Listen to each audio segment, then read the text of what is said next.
Okay, welcome. To Micro Lecture 4.2, we're going to be talking about domestic terrorism in the United States. And we are not going to be talking about foreign terrorism because this is a class, of course, that focuses on law enforcement, and foreign terrorist acts are a little bit outside the scope of what we're going to be covering. So, what is terrorism? How can we define it? Well, there's lots of different ways to define it because it manifests itself in different um, guises. So, but terrorism at its heart is an attempt to use force to obtain or retain political power, and it's force that is violence or the threat of violence, because sometimes you don't have to kill someone, you can threaten to kill them to get what you want. Um, Terrorism can be classified in a number of ways. So we use the term sometimes foreign terrorism, even if it comes into the United States. So the attacks of 9/11 are an example of that, or domestic terrorism, and those would be groups that operate in the United States. The Orlando nightclub shooting is called a terrorist act.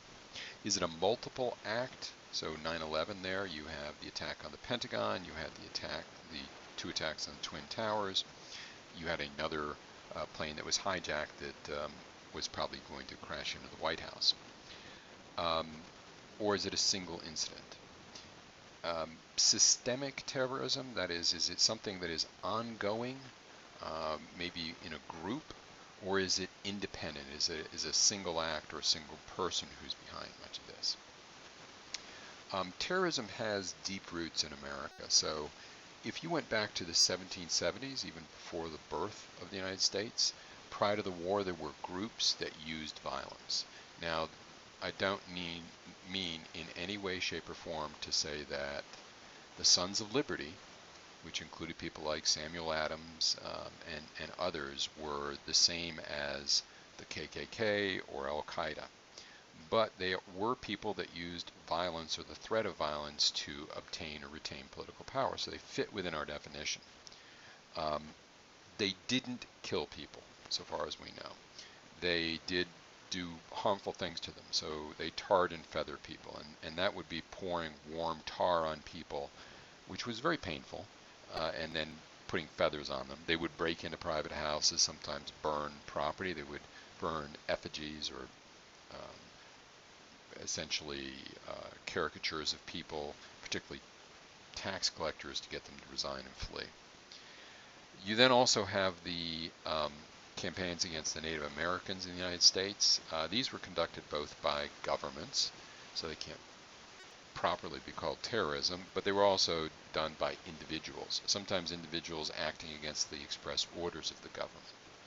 The famous Trail of Tears, where the Cherokee were expelled from northern Georgia and parts of North Carolina and forced to march all the way from Georgia to Oklahoma, during which hundreds of them died.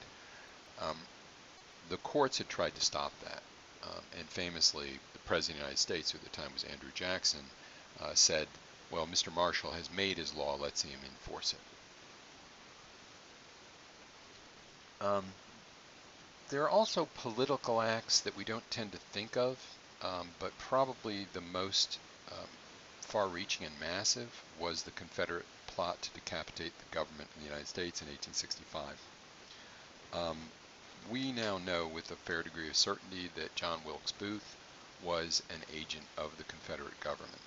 He had smuggled supplies into Richmond. He had made contact with the Confederate Secret Service in different areas, including when he went to Canada. We know he was in contact with different groups up in Montreal, which was a hotbed. And this individual was the leader and formed a group to really decapitate everything. So they were successful. Booth himself, of course, killed the President of the United States. Another assassin broke into the home of the Secretary of State, Mr. Seward, and brutally stabbed him, almost killed him. There was an assassin that was sent to kill the Vice President of the United States. He got drunk and didn't do it, ran away. There was also one that broke into the train that Ulysses Grant was on. They caught him, but he also escaped. So this was a group that was attempting to dramatically change what was going on through violence. And of course, this was 1865, while the war was essentially lost. Richmond had already fallen. Of course, the premier terrorist organization we talk about in the United States is the KKK, the Ku Klux Klan, and there's no way in the 2 or 3 minutes I have left I can cover all of what the Klan did. Be aware there were actually several clans in the United States. The first Klan, which arises after the Civil War, and they wanted to really retake political power in the South. The second Klan that is created in 1915, in part in reaction to a truly horrific movie called Birth of Nations, Birth of the Nation. And they focused on Catholics, Jews, Eastern Europeans.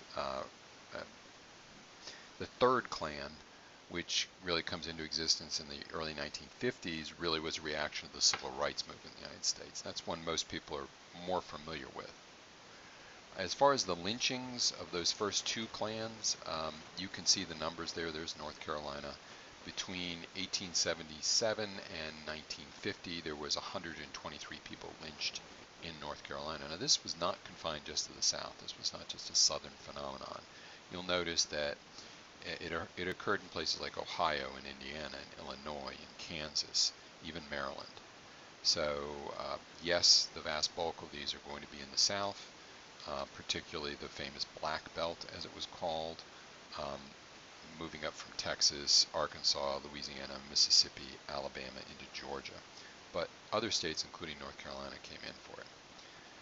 There were and are other groups we could talk about. The Haymarket bombing of the 1880s, the anarchists who between the 1890s and 1900s set off lots of bombs, including one that is pretty interesting, and if you're kind of interested in the history of terrorism, you should look up the Wall Street attack of 1920. It's kind of almost an eerie precursor to 9/11. Famously also the Tulsa race riot, which isn't really a riot, it was more an action against the black community. They even called in airstrikes on it. The leftist groups in the 1960s, and there were a plethora of those that tended to be violent, the Weathermen and other leftist groups. The FALN, which were Puerto Rican nationalists that were operating in the 1970s, and famously, of course, with the exception of the 9/11 attacks, the most deadly attack ever by a terrorist group in the United States was right-wing nationalists, Timothy McVeigh and others, who killed 168 people in Oklahoma City in 1995. So terrorism the whole point of this slide is terrorism has been with us a long time. It is part of what goes on inside the fabric of American society. It is often different groups that are exercising it. They have different goals, but many of their tactics are the same. So I'm going to leave it there, and I managed to do that in about 8 minutes, and I will pick up with more lectures when we get to chapter 5.